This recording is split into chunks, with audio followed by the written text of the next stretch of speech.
Hello dear students, welcome in ASC starter. Dear students, अब आपका ना क्लास 9th में जिन बच्चों की कंपार्टमेंट आई है उनका मैथ्स का एग्ज़ाम है।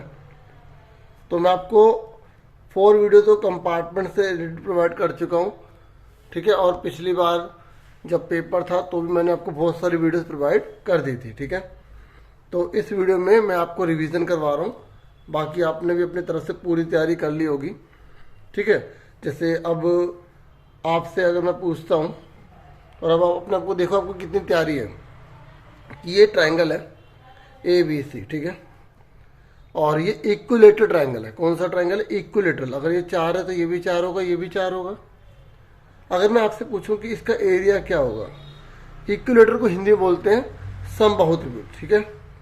Area of equilateral triangle, equilateral triangle, Hindi में समबाहु त्रिभुज का क्षेत्रफल क्या होगा? तो आप हीरोन फॉर्मूले से भी कर सकते हैं, ठीक है। हीरोन फॉर्मूला आपको अच्छे से आता होगा। तो इसका फॉर्मूला क्या होता है? √3/4 साइड की पावर 2, यानी कि भुजा की घात 2। भुजा भी लिख सकते हैं हिंदी में, ठीक है। हिंदी वाले साइड कितना है? 4 × 4, तो 4 से 4 कट गया, कितना आंसर आ गया? 4√3 आ गया, ठीक है। क्योंकि मैं रिवीजन में करवा रहा हूँ, आप खुद करते रहना, अपने आंसर मैच करते रहना, ठीक है। अगर मान लो वो बोल देता है कि राइट एंगल ट्रायंगल है 90 डिग्री का, और बोलता है कि 10 दे रखा है, ये 8 दे रखा है, ठीक है। तो इसका एरिया कैसे निकालेंगे? अब आप खुद सोचो, इसमें ये नहीं दे रखा हमें, या तो पाइथागोरस थ्योरम से निकाल सकते हैं, फिर हम इसमें हीरोन फॉर्मूला लगा सकते हैं। नहीं तो जब हमें राइट एंगल ट्रायंगल दिया होता तो एरिया ऑफ ट्रायंगल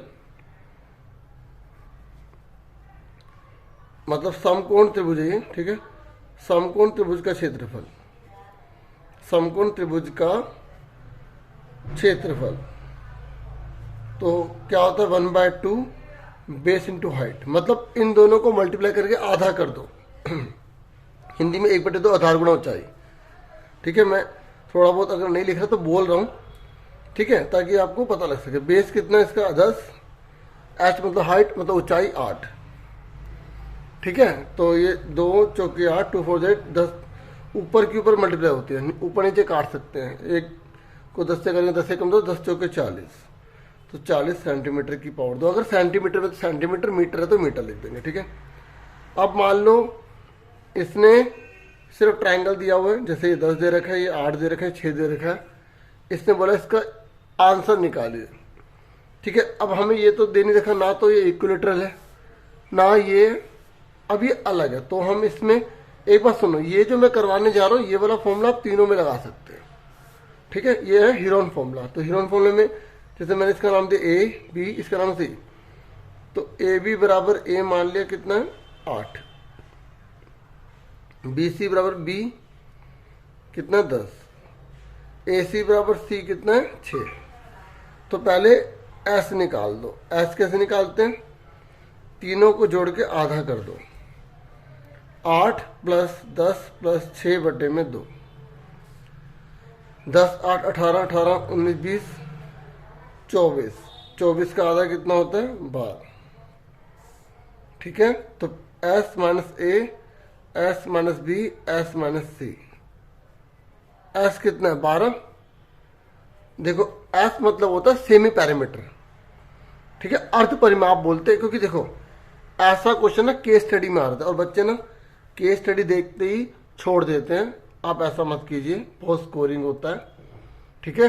तो अगर आपसे बोलेगा ना पैरीमीटर निकालिए, पैरीमीटर, ठीक है, मतलब टोटल लेंथ निकालिए, तो परिमाप आप क्या करेंगे? तीनों को जोड़ देंगे, ठीक है। अगर आपसे बोलेगा एस निकालो, सेमी पैरामीटर निकालो, तो आप पैरामीटर मतलब तीनों को जोड़ेंगे, उसका आधा कर देंगे, तो ये आ जाएगा 12, ठीक है। अगर आपसे बोलेगा एरिया निकालो, तो आप एस में से पहले ए घटाओ, 4 आ गया। फिर 12 में से 10 घटाओ, 2 आ गया। 12 में से 6 घटाओ, 6 आ गया। अच्छा एक बात बताऊं, इन तीनों को जोड़ो, 6 × 4 = 12। इन तीनों को जोड़ने पर भी ऐसे ही आता है, जैसे इन तीनों को जोड़ के आधा करने पर ऐसा आता है ना, ऐसे ही हमने एस में से अगर तीनों को घटाया है ना, तो तीनों को जोड़ने पर एस निकालेगा। मान लो आपको एग्जाम में ये दे दे एस माइनस ए इतना है, एस माइनस बी इतना है, एस माइनस सी इतना है। अब आप बोलोगे कि सर हमें तो एस दे नहीं रखा, एरिया कैसे निकालें? तो अगर ये तीनों दे रखे होते हैं तो इन तीनों को जोड़ोगे तो एस पता लग जाएगा। ठीक है, अब हमसे क्या पूछा? एरिया। एरिया मतलब क्षेत्रफल। तो क्षेत्रफल कैसे निकालते हैं? अगर आपसे बोलेगा ना क्षेत्रफल निकालिए, देखो जो जो क्वेश्चन जैसे आने वाले चांसेस है ना, थोड़े बहुत मैं ये रिवीजन के तौर पर आपको बताऊंगा जो जो मेरे माइंड में आता रहेगा। ठीक है, तो एस कितना दे रखा है? एस दे रखा है 12। ठीक है, 12।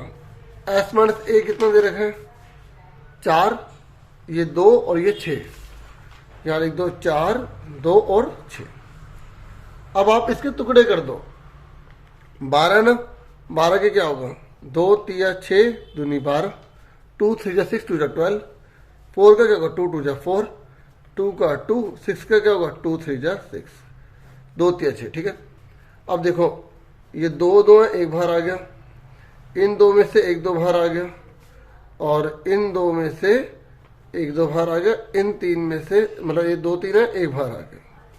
आपको पता ना रूट में से 2 में से एक बाहर निकलता है, तो 3 दूनी 6 दूनी 12 दूनी 24 सेंटीमीटर की पावर 2 आ गई। ठीक है, समझ में आ गया? अब जैसे ये क्वेश्चन ऐसा आ जाए 81 के ऊपर 2 लिखा है और फिर यहाँ 4 लिखा है, तो देखो जब ये लिखा है ना, अब 81 ये 2 लिखा है, इस रूट के ऊपर अगर लिखा होता है तो इसका मतलब पता है क्या होता है? मल्टीप्लाई में 1/4। अगर यहाँ 3 लिखेंगे तो 1/3 लिखेंगे हम। अगर वो 1/5 लिखेंगे, यहाँ मतलब 5 लिखेंगे तो हम 1/5 लिखेंगे। ठीक है, आगे देखो 81 है, 81 का प्राइम फैक्टर कर दो, आते ही होगा आपको 3 दूनी 6। ऐसा कोई भी क्वेश्चन देखो ना, और किसी भी क्वेश्चन पे इतना ज़्यादा टाइम मत लगाना। 3 दूनी 6, 3 7 21, और जो मैंने पहले वीडियोस बनाई है ना भी कंपार्टमेंट वाली, सारी प्रैक्टिस करवा रखी है, वो तीनों चारों जो वीडियो बना रखे देख लेना अच्छे से। 3 27, 3 3 9, 3 कम 3, तो 1 2 3 4, 3 कितनी बार है? 4 बार। तो यहाँ पर 3 की पावर कितनी है? 4 है। 2 मल्टीप्लाई में 1/4। देखो 3 की पावर 4 लिख दी, 4 कैसे है? 1 2 3 4। अब 81 नहीं लिखेंगे, यहाँ पे 3 लिखेंगे। ठीक है, तो 4 से 4 कट गया। अब 3 के ऊपर क्या बचा? 1 एकम 1 एकम, 1 दूनी 2, 2 एकम 2, तो 2 बचा। ठीक है, देखो 1 है ना, 2 ऊपर की ऊपर मल्टीप्लाई होती है। अब 3 की पावर 2 है तो 3 को 2 बार लिख देंगे, तो 3 के कितना हो गया? 9। समझ में आ गया? ठीक है, अब आगे देखो, मान लो आपको बोला x बराबर 1 है, y बराबर आपका 3 है। ठीक है, ये क्वेश्चन दे रखा है, तो अब आपसे बोला कि ये जो आपको दे रखी है ना वैल्यू, इन चारों में से किस इक्वेशन की वैल्यू है? इसकी है, इसकी है, इसकी है, या इसकी है? किसकी वैल्यू इन चारों में से? तो आपको क्या करना है, जहां x दे रखा है ना ये 1, तो इसकी जगह आप 1 लिख लो और y की जगह 3 लिख लो। जहां x है 1 लिखा है, y की जगह 3। जहां x है 1, y की जगह 3। आप पेंसिल से लिख लो, x की जगह 1, y की जगह 3।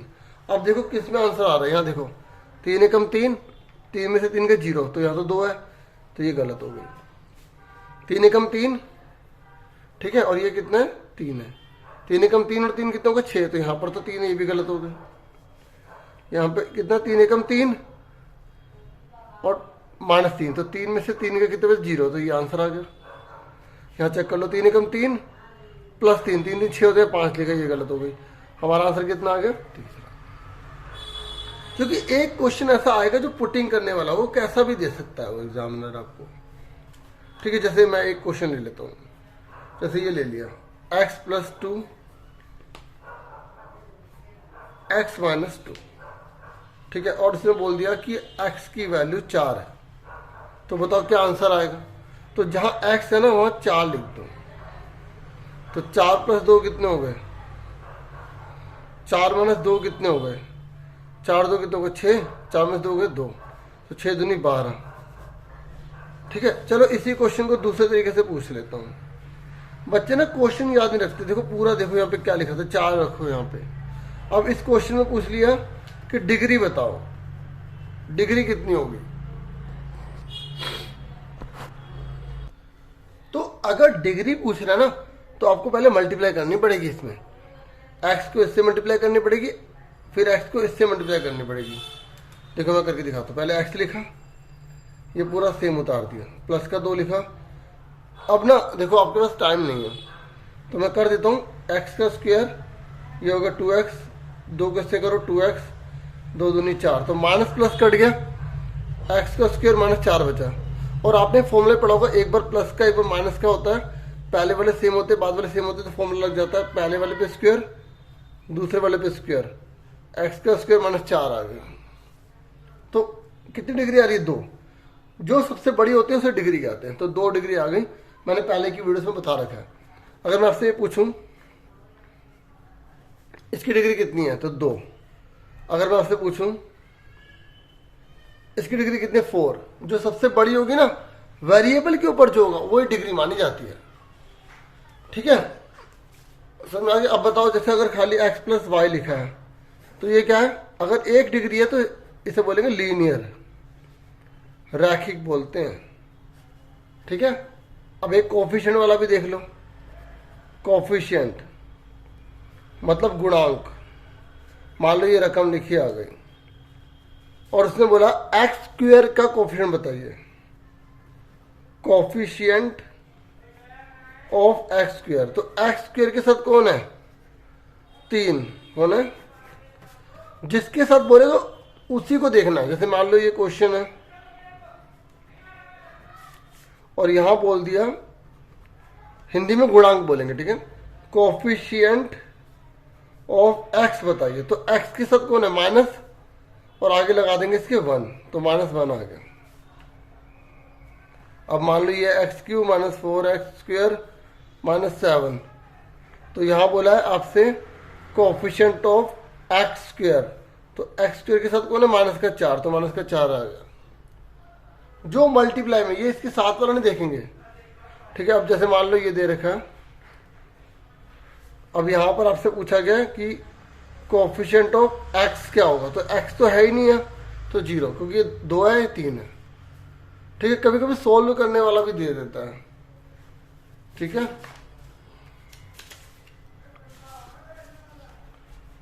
अब ये 3x है, ये 7x प्लस 80 है।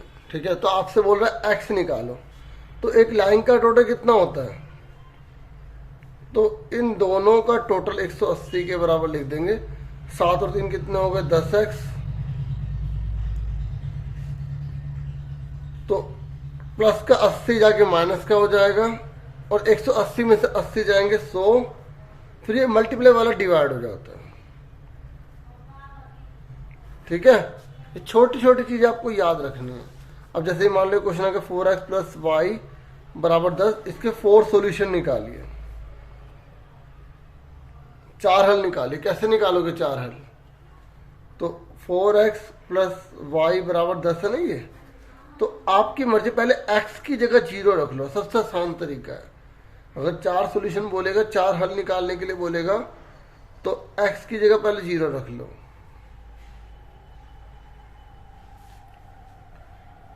तो x की जगह 0 रखेंगे तो y वही उतार देंगे, तो 0 में y जोड़ेंगे तो वही सेम आएगा ना, तो आंसर आ गया एक।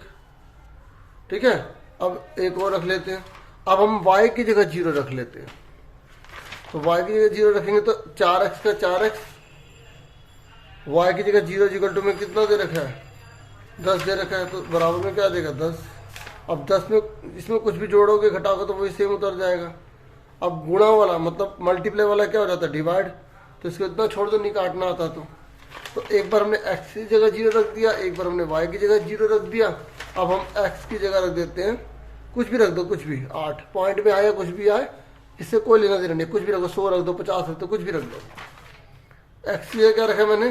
8, तो यहाँ पे कितना? 4 मल्टीप्लाई में 8, 4 मल्टीप्लाई में 8 प्लस ये कितना?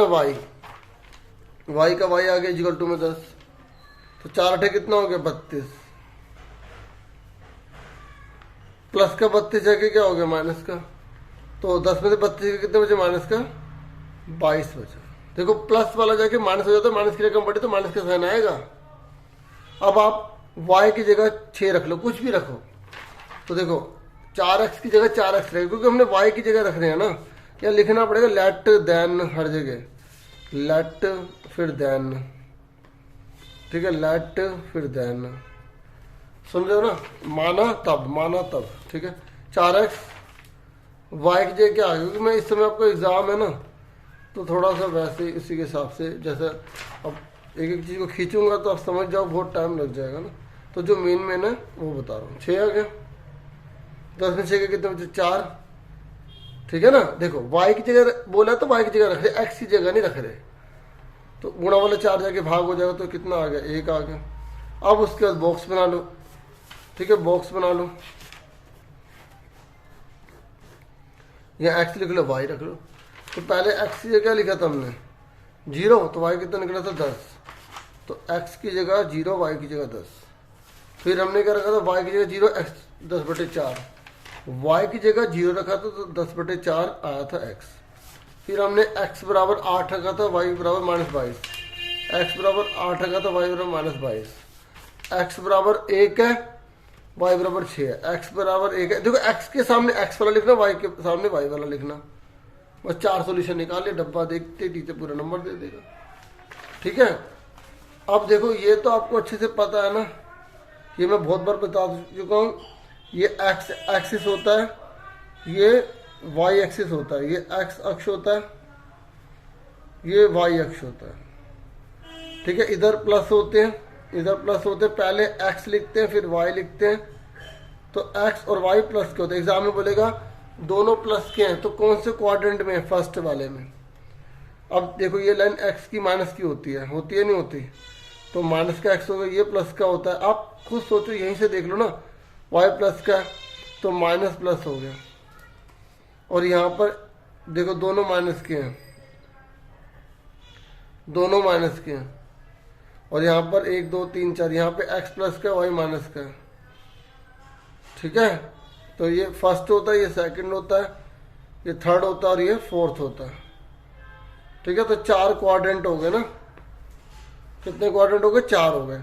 अब आपसे पूछ लेगा कि 4 3, मतलब ये माइनस का है प्लस का, तो किस में आएगा, मतलब x प्लस का, x माइनस का, y प्लस का है, तो किस में आएगा, ये रहा सेकंड में आएगा जी, ठीक है। और अगर वो पूछेगा भुज बताओ, भुज बोलते हैं अफसीसा, इसका भुज बताओ, भुज मतलब x को बोलते हैं भुज, कोटि किसको बोलते हैं, ऑर्डिनेट बोलते हैं y को, तो y कितना है यहाँ पे 3। अगर कुछ भी पूछ ले ना, भुज बताओ, जैसे लिखा आ गया, बोलेगा इसमें अफसीसा बताओ, इसमें ऑर्डिनेट बताओ, ठीक है। तो पहले वाले को x, दूसरे वाले को y, एप्पल पहले आता ना, ए फॉर एप्पल, तो ए, ओ बाद में आता तो ओ बाद में, ठीक है। सुन रहे ना मेरी बात। अब जैसे मैंने आपको पिछली वीडियो में बताया था, कॉम्प्लीमेंट्री, एक होता है कॉम्प्लीमेंट्री, मतलब पूरक कोण।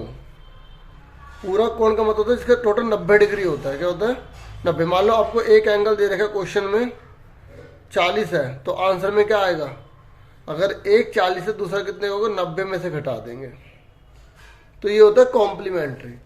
दूसरा होता है सप्लीमेंट्री। सप्लीमेंट्री का मतलब होता है इसका टोटल 180 होता है।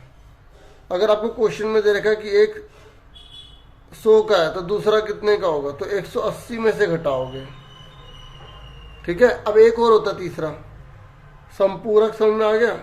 अगर आपसे बोलेगा रिफ्लेक्स एंगल, रिफ्लेक्स प्रतिवर्ती, ठीक है, तो रिफ्लेक्स एंगल बोलेगा, प्रतिवर्ती एंगल बोलेगा, तो 360 होता है। तो अगर आपको क्वेश्चन में दे रखा है 200, तो आंसर में क्या आएगा, 360 में से 200 घटा दोगे, 160 बचेगा। अगर सी बोलेगा कॉम्प्लीमेंट्री, तो 90, ठीक है। एस बोलेगा सप्लीमेंट्री, तो 180, और रिफ्लेक्स पूछ लेगा परिवर्ती या प्रतिवर्ती जो बोलते हैं इसको, तो 360 में से घटाना है, ठीक है। और आप ना एमसीक्यू में देख लेना, जैसे भूल जाओ कि किसमें 90 में से घटाना है 180 में से, तो एमसीक्यू में देख लोगे उससे भी आइडिया हो जाएगा। ठीक है, बाकी याद होना चाहिए आपको। एक क्वेश्चन मैं आपको बार बार कह रहा हूँ कि पाइथागोरस थ्योरम पर आता है। ठीक है, देखो मैं आपको बता दूं, जो चैप्टर नंबर 13 है, बहुत ज़्यादा स्कोरिंग है। अब आपने पता नहीं करा नहीं करा, उसमें सिर्फ 3 टॉपिक पर क्वेश्चन आएंगे, बाकी तो सारा डिलीट है। एक तो कौन पर आएगा, एक आएगा आपका स्पेयर पर, और एक आएगा आपका हेमिस्फीयर पर। अगर आपने तीनों ये कर रखे हैं तो आपको दिक्कत नहीं है। देखो इसके अंदर ना ये आर होता है, ये एच होता है, ये एल होता है। एल मतलब होता है स्लैंट हाइट, टेढ़ी ऊंचाई। तो ये पाइथागोरस थ्योरम लगती है, तो 90 के सामने अलग आर का स्क्वायर एच का स्क्वायर। अब तीनों में से 2 दे देगा और एक आपको निकालना होगा। ऐसा क्वेश्चन तो एक आने के चांस पूरे पूरे हैं। ठीक है, एक सी एस से इसका याद कर लो, pi R L, curve surface area. ठीक है, वक्र पृष्ठीय क्षेत्रफल, हिंदी में से तिर्यक ऊंचाई बोलते हैं। क्योंकि अभी टाइम कम है तो मैं सारा लिख नहीं सकता। टी एस से टोटल सरफेस एरिया क्या होता है, पाई आर ब्रैकेट में आर प्लस एल। देखो इसको एरिया ऑफ बेस कहा जाता है। ये तो ये चीज का फॉर्मूला पता है क्या होता है, ये होता है pi R square, area of base, आधार का क्षेत्रफल। अगर आप पूछेगा ना आधार का क्षेत्रफल खाली, तो आप पाई आर स्क्वायर लगाओगे। वैसे ये कम चांस है, लेकिन अगर पूछ भी तो बता देंगे। टी एस से मतलब क्या होगा, ये होगा। टी एस से मतलब क्या होता है, कुल पृष्ठीय क्षेत्रफल। ठीक है, और सी एस से मतलब क्या, वक्र पृष्ठीय क्षेत्रफल। और इसका आयतन का फॉर्मूला क्या है, वॉल्यूम। बाकी तो सारा डिलीट है ना, सिर्फ 3 टॉपिक है। ठीक है ना, और जो न्यू सेशन वाले बच्चे हैं उनमें तो जो पुराना डिलीट था वो नई बुक ही कर दी, मतलब कोई नई चीज ऐड नहीं करी। वॉल्यूम क्या है, 1/3 पाई आर स्क्वायर एच।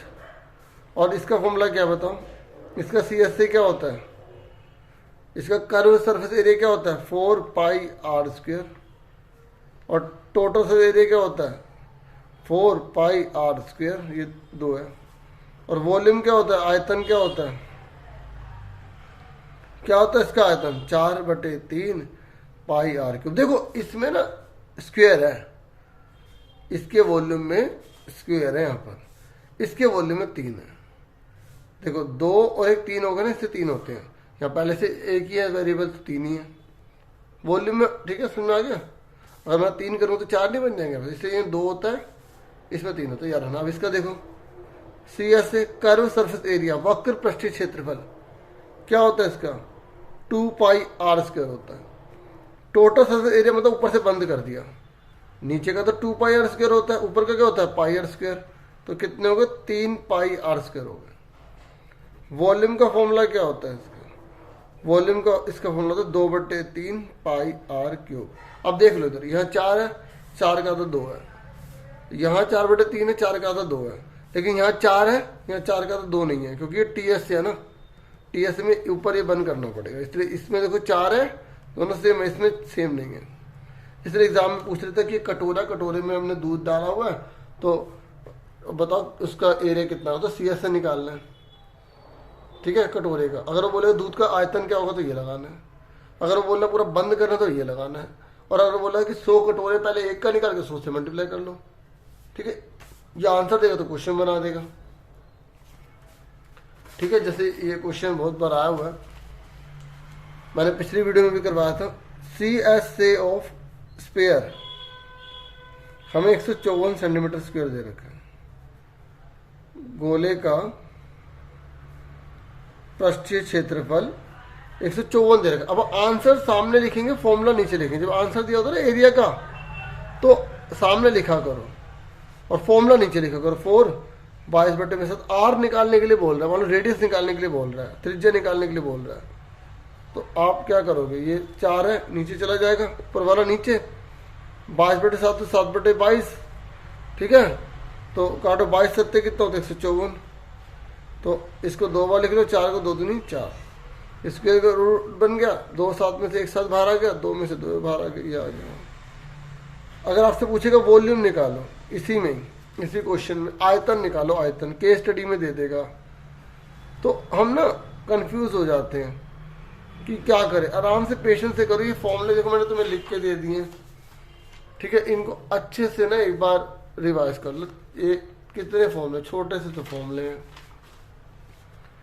4/3 पाई कितना है 22/7, आर कितना है 7/2, 7/2, 7/2, 7 कट गया, 2 दूनी 4, 2 से 2 कट गया, 2 एकम 2 एकम 2, तो 11 गुणा में 7 7 49/3 गुणा करके डिवाइड कर देंगे। ठीक है, अब सुनो, अब चैप्टर नंबर थोड़ा 14 पर चलते हैं। देखो 14 में ना एक होता है बार ग्राफ, मतलब आपको हिंदी में इसे बोलते हैं दंड आलेख, दंड आलेख।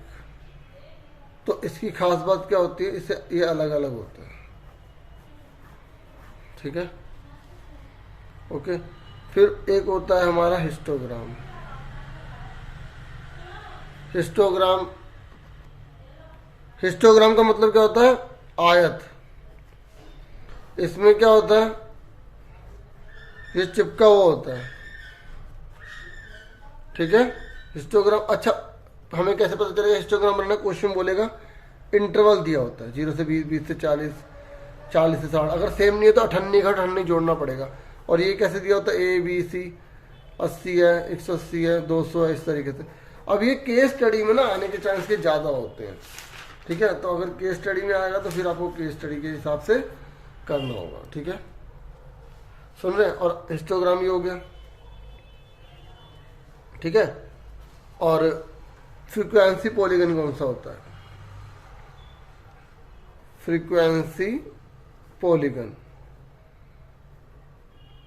इसके लिए ना हमें मिड वैल्यू निकालनी पड़ती है। जैसे हमें 0 से 20, 20 से 40, 40 से 60, 60 से 80 दे रखा है, तो हमें एक्स आई निकालना पड़ता है। 0 20 20 का जोड़ा 10, 40 60 60 करा 30, 40 60 जोड़ा आधा कर दिया 50, 20 20 का गैप है, 20 20 जोड़ते रहो। ठीक है, 70। तो फिर उसके बाद हमें क्या करना पड़ता है, ये वाली वैल्यू यहाँ लिखनी पड़ती है।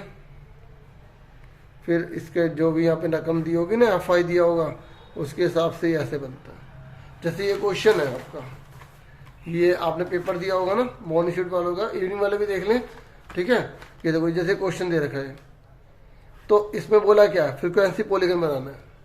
तो कैसे बनाओगे फ्रीक्वेंसी पॉलीगन, कैसे बनाओगे, क्या ऐसे बना दोगे?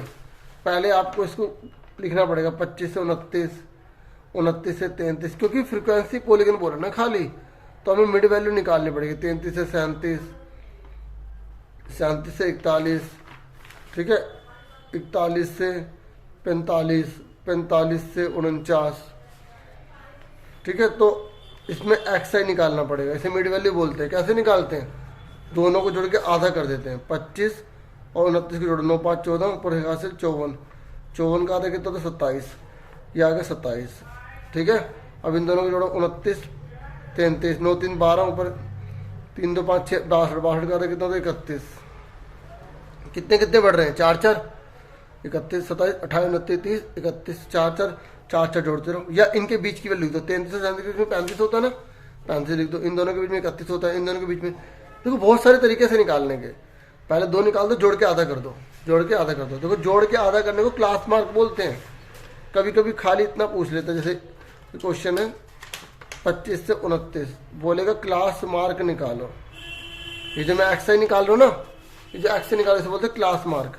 कैसे निकालते हैं, दोनों को जोड़ के आधा कर देते हैं। इसे बोलते हैं लोअर लिमिट, इसे बोलते हैं अपर लिमिट। ठीक है, तो जैसे दोनों को जोड़ के कितना आया था, 54 का आधा कितना हो गया, 27। ठीक है, तो 37 से 41 जोड़ के आधा कर दो, 7 और 8 4 7, और फिर आधा कर दो, 2 3 6 2 9 39, या बिल्कुल बीच की वाले लिख दो। ठीक है, ये ना मैं क्वेश्चन कर रहा हूँ ये वाला। ठीक है, तो मैं आधा इतना ही बहुत है, चलो कर देता हूँ। तो ये 47 आ गया। ठीक है, एग्जाम में आएगा तो पहले आपको ये लिखना पड़ेगा, फिर इसके डाटा, ये फ्रीक्वेंसी एफ डाल दो, ये लिख दो 10, ये 12, ये 16, ये 8, ठीक है, उसके बाद क्या है 4, फिर है 6, ठीक है। लिख दिया कुछ, ये हमें आंसर लिख रहे हैं हम। ये लिखने के बाद फिर हम बनाएंगे, अगर ग्राफ स्कूल से मिल जाएगा तो ठीक है। 0 लिखा, पहले कितना 27, तो यहाँ पर डाल देंगे 27, फिर कितना 31, यहाँ डाल देंगे 31, फिर कितना 35, यहाँ डाल देंगे 35, फिर कितना 39, स्केल से बनाना अच्छे से, ठीक है। फिर कौन 39 के बाद 43, फिर कौन 47, देखो ये वाली जो लाइन होती है जो सीधी सीधी होती है वो यहाँ आती है। अब ये कितना है 16 है ना, तो कितने का पहाड़ा ले लूँ, यहाँ हमेशा पहाड़ा ले जाता है, 2 1 2 2 4 2 6 2 4 8, अब एक का पहाड़ा भी ले सकते हो, ज़्यादा तो है नहीं, 10 12 14 16। अब देखो कितना है 27 पे कितना 10, 27 पे कितना 10, ये वाला पॉइंट आ गया। 31 पे कितना है 12, 31 पे कितना है 12, ये वाला पॉइंट आ गया। 35 पे कितना 16, 35 पे कितना 16, ये वाला पॉइंट आ गया। 39 पे 8, 39 पे 8, 43 पे 4, 43 पे 4, ठीक है, 47 पे 6, 47 पे 6। तो इसको ऐसे मिलाकर ऐसे ऐसे ऐसे कर देंगे बस, ठीक है। और ये एक्स एक्सिस या वाई एक्सिस, ये फ्रीक्वेंसी पॉलीगन, इस तरीके से पूरी डिटेल आप इसमें लिख देना। और यहाँ पे पूरा ये लिख देना क्या है, क्या है ये क्या है, ये फ्रीक्वेंसी है, ये लिखना पड़ता है। फिर बच्चे कहते हैं हमें पूरे 4 नंबर 5 नंबर नहीं मिले, फ्री के नंबर है। अगर फ्रीक्वेंसी पॉलीगन बोलेगा तो फ्रीक्वेंसी पॉलीगन बनाना है, ठीक है, सुन रहे। और अगर हिस्टोग्राम बोलेगा तो हिस्टोग्राम बनाना है, और अगर बार ग्राफ बोलेगा तो बार ग्राफ बनाना है, और अगर एग्जाम में बोलेगा हिस्टोग्राम विद पॉलीगन बनाओ, अगर मान लो इसके क्वेश्चन में बोलता ना हिस्टोग्राम विद पॉलीगन बनाओ, तो हमें ये मिड वैल्यू निकालनी नहीं पड़ती। मान लो यही क्वेश्चन है, हमसे बोला जाता है, यहाँ पर आ जाता हिस्टोग्राम विद पॉलीगन बनाओ, क्या बनाओ, हिस्टोग्राम विद पॉलीगन। तो हम क्या करते हैं, ये ऐसे 0 लगाते हैं, 25 लिखते हैं यहाँ पर। अच्छा यहाँ पर एक और सुनो, जब इसके बीच का गैप बहुत ज़्यादा होता है, यहाँ पे कम होता है, तो ऐसे लाइन डाल देनी होती है, ठीक है, जिग जैग, ओके। ये 25 दे रखा है, ये 29 लिख लिया। अब 29 दोबारा लिखोगे या 29 दोबारा लिखोगे, नहीं, एक बार लिखना होता है, फिर 33, फिर 37, एक नंबर एक बार आता है, 2 बार थोड़ी आएगा, 41 45 49। अब ये कितना है 16 तक है, तो 2 का बढ़ा ले लेते हैं। तो पहले 10 दे रखा, तो 25 से 29 तक कितना है 10। तो ऐसा अगर यहाँ पर फ्रीक्वेंसी पॉलीगन की जगह क्या बोलता, एग्जाम में आ जाता हिस्टोग्राम विद पॉलीगन बनाओ, क्या बनाओ, आयत सहित बहुभुज, आयत सहित मतलब आयत भी बनाना है, रेक्टेंगल भी बनाना है, और बहुभुज भी बनाना है। तो 12 का क्या है, ये बन जाएगा, ठीक है। इसलिए ना एक बार लिखते हैं, फिर कितना है 16, यहाँ से 16 तक चले जाएंगे, फिर कितना 8, फिर 8 तक चले जाएंगे, फिर कितना 4, फिर 4 तक चले जाएंगे, फिर कितना 6, फिर भाई साहब 6 तक चले जाएंगे। तो उसके बीच के पॉइंट डाल देंगे। और प्यारे बच्चों, ठीक है, ये और ये मिला देंगे। देखो ये बीच का पॉइंट है ना, ये बीच का पॉइंट जो हम निकालते हैं ना, ये 27 वही होता है। जब हमसे सिर्फ फ्रीक्वेंसी पॉलीगन बोलता है तो हमें बीच के पॉइंट डालने पड़ जाते हैं ना, लेकिन जब हमें दोनों बोलते हैं तो बीच के पॉइंट अपने आप ही पता लग जाते हैं, इसलिए हमें ये निकालने की जरूरत नहीं पड़ती अगर ऐसा क्वेश्चन बोलेगा तो, ठीक है। और एक बात सुन लो, जैसे ये वाला क्वेश्चन आता है ना कॉन्ग्रेट करने वाले, तो छोड़ना मत, ठीक है। कॉन्ग्रेट में मैंने आपको बता दिया 3 चीजें आपको करनी पड़ती हैं, बराबर वगैरह, है ना। अब सुनो मेरी बात, अगर ऐसा कोई भी क्वेश्चन देख लो, जैसे यहाँ लिखा है √11 3 ऐसा लिखा हुआ है, और यहाँ लिखा है x + 1/x निकालो, या रूट में लिख दे कुछ भी, अगर ये बटे वाला आ गया ना तो आप थोड़ा बहुत जरूर करके आएंगे अगर आपको नहीं आता तो। जैसे ये अब जिन बच्चों को आता है वो तो पुरानी वीडियोस देख लो, मैंने बहुत सारी बना रखी हैं, ठीक है। नहीं तो आप सपोर्टिंग मटेरियल के ना मैंने चैप्टर वाइज बनाए थे, तो सपोर्टिंग मटेरियल ASC स्टार्टर लिखोगे ना तो आ जाएंगे, मैथ्स लिख देना। ये √11 3 है। अब टाइम तो है नहीं आपके पास, ये चीज़ ऊपर चलेगा, ये चीज़ नीचे चलेगा। देखो बच्चे गलती क्या करते हैं, ये माइनस है ना, तो प्लस प्लस लिखेंगे, प्लस है तो माइनस माइनस लिखेंगे। ये गलती मत कर देना कि माइनस है तो माइनस माइनस लिख दो, ठीक है। इसको इससे गुणा कर दो और नीचे हमेशा ये फॉर्मूला लगेगा, पहले वाले पे स्क्वायर और दूसरे वाले के ऊपर स्क्वायर। तो रूट से कट के 11 आ गया, 3 3 9 हो गया, तो 11 में 3 9 हो गया, कितने बजे? 2 बजे, ठीक है। ये निकल गया। अब इसमें पुट कर दो यहाँ पर, ठीक है। एक्स की वैल्यू कितनी निकाली है? ये एक्स की वैल्यू हमने निकाली ये वाली,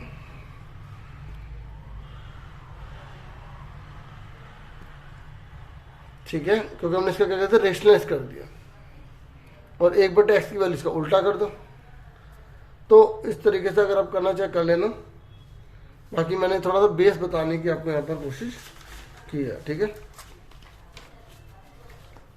ठीक है, अब सुनो, अब आप चैप्टर नंबर अगर 4 में थोड़ा सा देखते हैं तो जैसे 3x - 4y = 10 लिखा है और उसने बोला ax + by + c के रूप में लिखना है। तो इस रूप में बोल रहा लिखने के लिए, तो पहले इसको उधर ले जाओ, 3x - 4y प्लस का 10 जगह क्या हो जाएगा, माइनस का हो जाएगा, ठीक है। तो a कितने का आ गया, 3। जो x के साथ होता है उसे a बोलते हैं, जो y के साथ होता है उसे b बोलते हैं और इसको c बोलते हैं। और जो केस स्टडीज वगैरह आई हैं उनको आराम से कर लें, हिस्टोग्राम में पूछ लेगा कि कौन बढ़ रहा है कौन घट रहा है, बायोग्राफ का आ सकता है, ठीक है, या 13 चैप्टर में से आ सकता है। फॉर्मूले आपने लिख ही रखे हैं, ठीक है। मैं उसमें से तो ज़्यादा नहीं बता रहा, 13 वगैरह में से, ठीक है। चलो ये आ गया समझ में। अगर आपसे बोलेगा √2 और √3 के बीच में एक परिमेय संख्या बताइए और एक अपरिमेय संख्या बताइए, तो आप क्या करना, जैसे ये 2 नंबर, यहाँ 2 लिखा है ना, तो इसे एक पहले वाला हल्का सा ऐसे लिख देना 1.5। अब वैसे तो 20 से निकालने का एक तरीका होता है, लेकिन शॉर्टकट थोड़ा बता रहा हूँ। और ये वाला बोल रहा है अपरिमेय, तो 1 पॉइंट, जैसे थोड़ा सा हल्का 2 है ना, तो 1.5 1.6 ऐसे कोई ले लेना। सुन रहे मेरी बात, ठीक है। तो इसके बीच में आ रहा था वो ज़्यादातर। अपरिमेय बोल रहा है ना, परिमेय बोल रहा है मतलब रेशनल, और अगर अपरिमेय बोल रहा है यानी कि वो इरेशनल बोल रहा है, तो ऐसे 1.50 500 5000 इस तरीके से डाल देना, ठीक है। क्योंकि कई बार इरेशनल के बारे में MCQ में आ जाता है कि इरेशनल नंबर कौन होते हैं, ए टर्मिनेटिंग होते हैं, बी नॉन टर्मिनेटिंग होते हैं, अभी हिंदी में लिखता हूं, सी नॉन टर्मिनेटिंग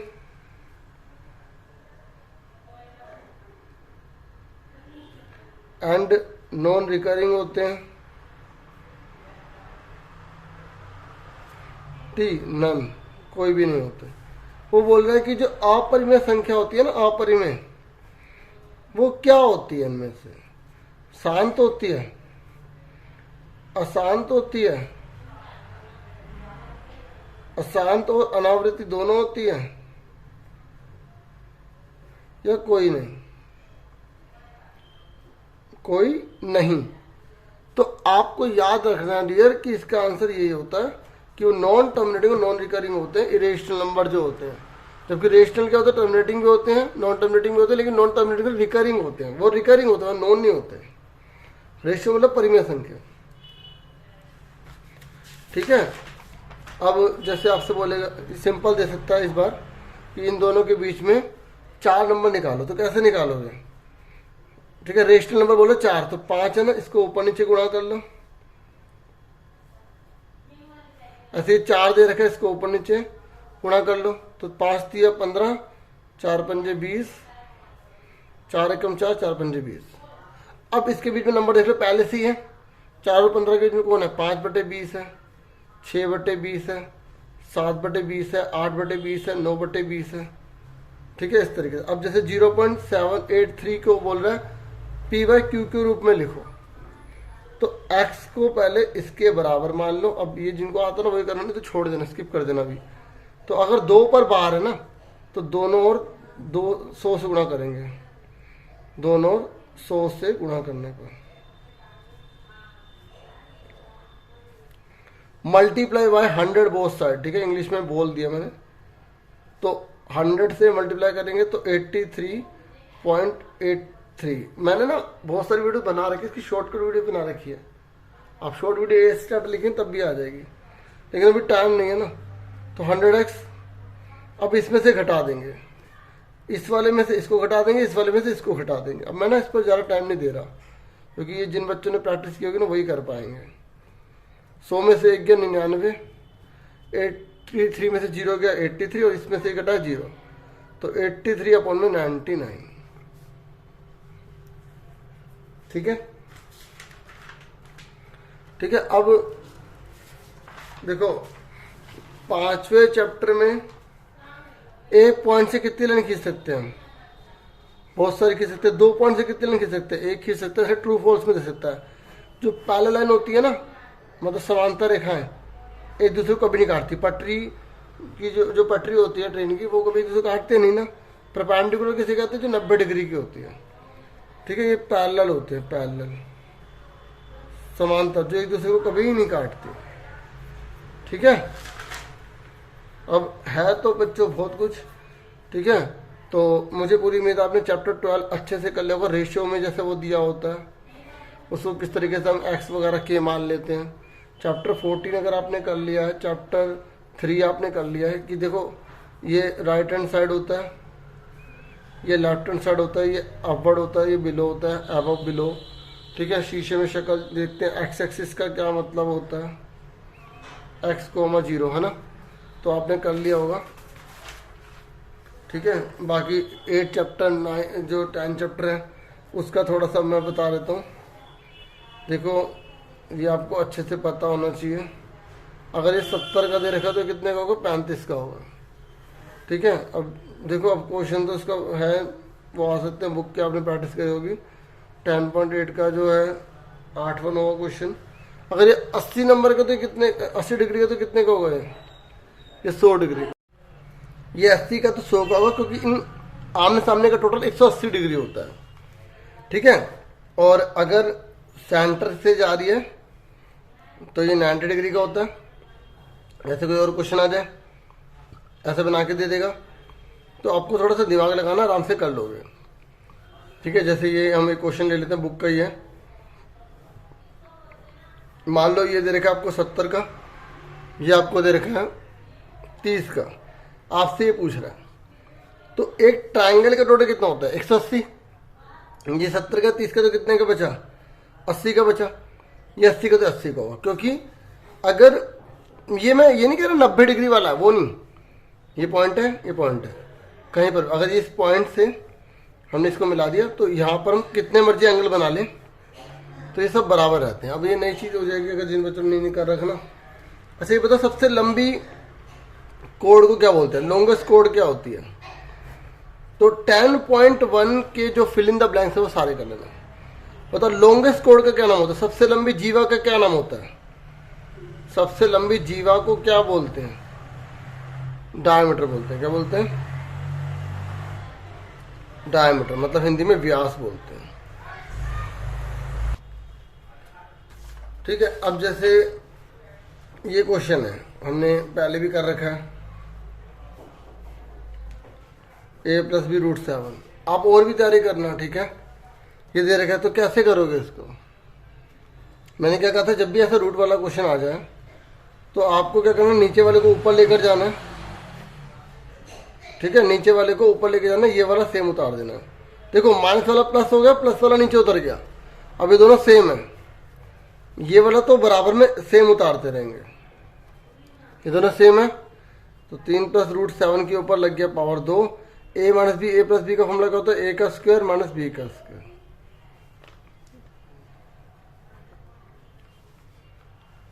तो a + b का होल स्क्वायर का फॉर्मूला क्या होता है? पहले वाले पे स्क्वायर, दूसरे वाले पर स्क्वायर, 2 लिख के दोनों एक साथ। पहले वाले पे स्क्वायर, दूसरे वाले पे स्क्वायर, 2 लिख के दोनों एक साथ। ये स्क्वायर लगा हुआ है ना, स्क्वायर लगा तो 3 की 3 में गुणा करेंगे, 3 दूनी 6 मत कर देना, 9 आ गया। √7 की √7 में गुणा करो, कितना आएगा? 7 हो गया। Equal to a + b √7। 3 तिया 9 हो गया, रूट से कट गया 7 आ गया, 3 दूनी 6 रूट 7, 9 में 7 के कितने बचे 2,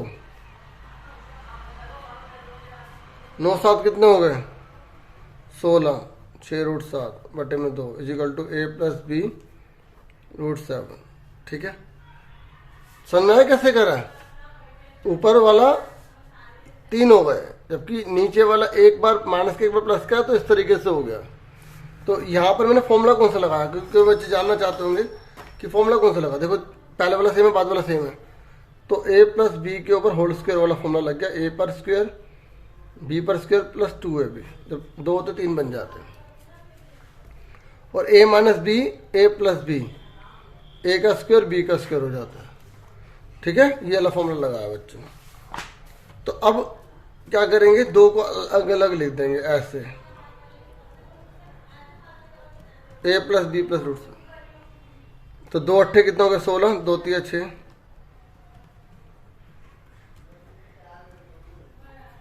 ठीक है। तो a कितने का आ गया 8, b कितने का आ गया 3 आ गया, a 8 आ गया, b 3 आ गया, क्योंकि कंपेयर करेंगे हम। ठीक है, आगे समझ। अच्छा, अब ये तो हो गया। एक क्वेश्चन जैसे मैं आपसे पूछ लेता हूँ, जैसे 3x y जेड की पावर 2 है, तो कैसे करेंगे। तो यहाँ पर आपको याद रखना a प्लस बी प्लस सी का होल स्क्वायर वाला फॉर्मूला लग रहा है। पहले वाले पर 2, दूसरे वाले पर 2, तीसरे वाले पर 2, फिर 2 लिख के एक साथ, फिर 2 लिख के एक साथ, 2 लिख के एक साथ, है ना।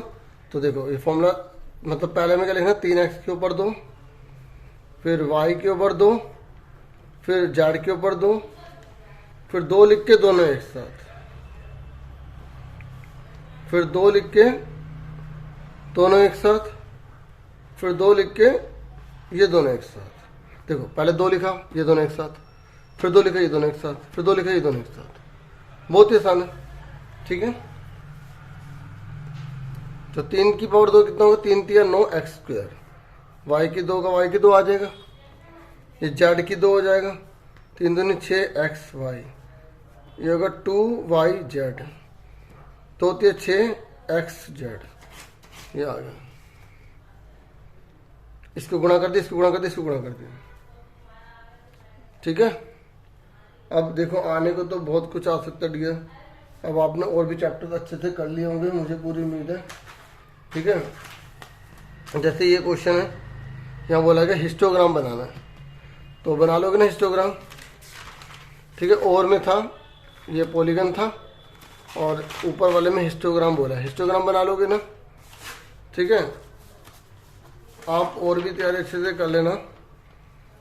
ठीक है, मैंने ना पोस्ट पर केस स्टडीज की वीडियोस डाली थी, जो पुरानी है ना वो, तो एक बार अगर टाइम मिले तो वो भी देख लेना। ये 0 है, देखो ये 0 है, ये 10 20 30 है ना, तो 10 यहाँ आ जाएगा, 20 यहाँ, 30 यहाँ, 40 यहाँ, 50 यहाँ, 60 यहाँ, और ये कितने ज़्यादा 15 है, तो हमने कितने का पहाड़ा ले लें, 2 का ही ठीक रहेगा। ठीक है, तो पहले 6 दे रखा है, तो 0 से 10 कितना है 6, फिर 10 से 20 कितना है 15, फिर कितना है 10, फिर कितना है 4, फिर कितना है 8, फिर कितना है 7।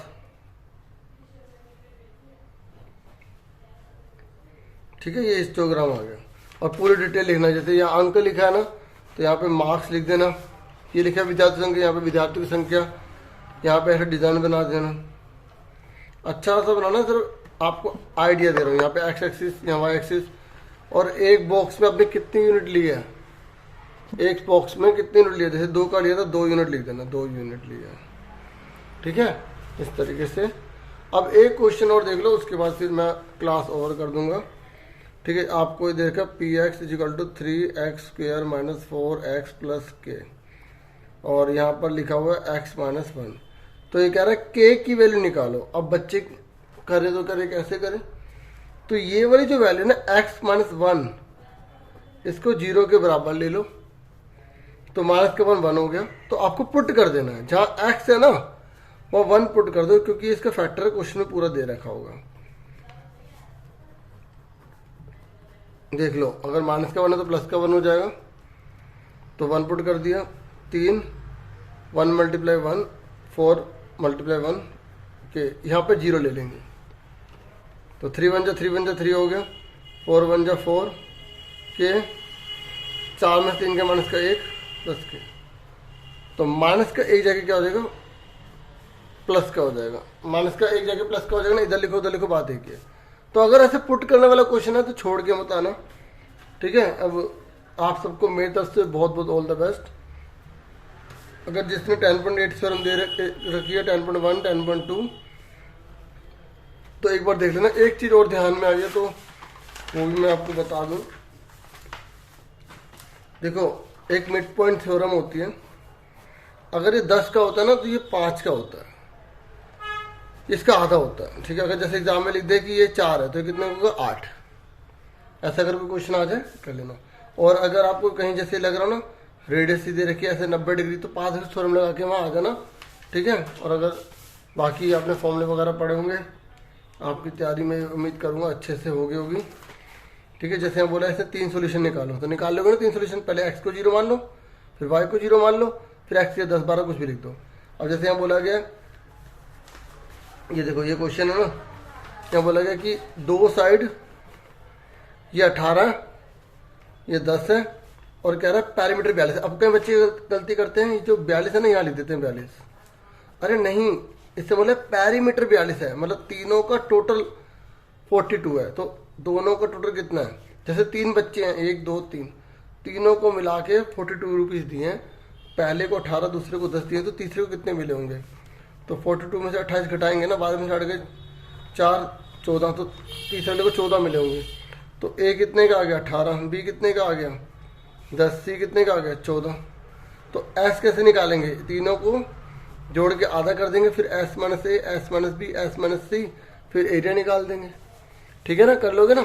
अब जैसे ये रेशियो वाला है, तो ये रेशियो वाला कैसे करेंगे, जब ये रेशियो दी होती तो ए कितना आ गया 12 एक्स मान लो, बी जब भी रेशियो वाला क्वेश्चन आए ना कोई भी, तो उसको अलग करने के लिए एक्स के कुछ भी मान लो, ठीक है, 25 एक्स, फिर तीनों को जोड़ दो, इजिकल टू में कितना देखा 540। बताओ तीनों को जोड़ के 540 को लिख रहे हैं, क्योंकि पैरामीटर का मतलब होता है तीनों साइड का टोटल। तो 25 12 और 17 को जोड़ेंगे, 17 18 19 29, 29 और 25 कितने हो गए 54, 54 एक्स इजिकल टू 540। तो एक्स कितने का आ गया 540 बटे में 54, 10 आ गया, 10 आ गया। अब इस 10 को पुट कर दो इसमें, तो ए की जगह कितना आ गया 12 गुणा में 10 120 हो गया, बी कितने का आ गया 17 गुणा में 10 170 आ गया, सी कितना का आ गया 25 गुणा में 10 250 आ गया। अब बच्चे गलती क्या करते हैं, यहाँ पर 10 पुट ही नहीं करते हैं, इसी को ए बी सी मान लेते हैं। अरे जब रेशियो दे रखा तो इसे ए बी सी कैसे मान लोगे, तो यहाँ पर 10 की गुणा भी करेंगे। अब चेक करो टोटल करके देखो 540 आ नहीं आ रहा, क्योंकि तीनों को टोटल 540 है ना। अब एस माइनस ए निकाल लो, एस माइनस बी निकाल लो, एस माइनस सी निकाल लो, फिर एरिया निकाल लेना, ठीक है ना। तो आपको मेरी तरफ से बहुत बहुत ऑल द बेस्ट। आप सबका पेपर बहुत अच्छा जाए, सब पास हो जाओ। Thank you for watching and listening carefully. Take your self dear students.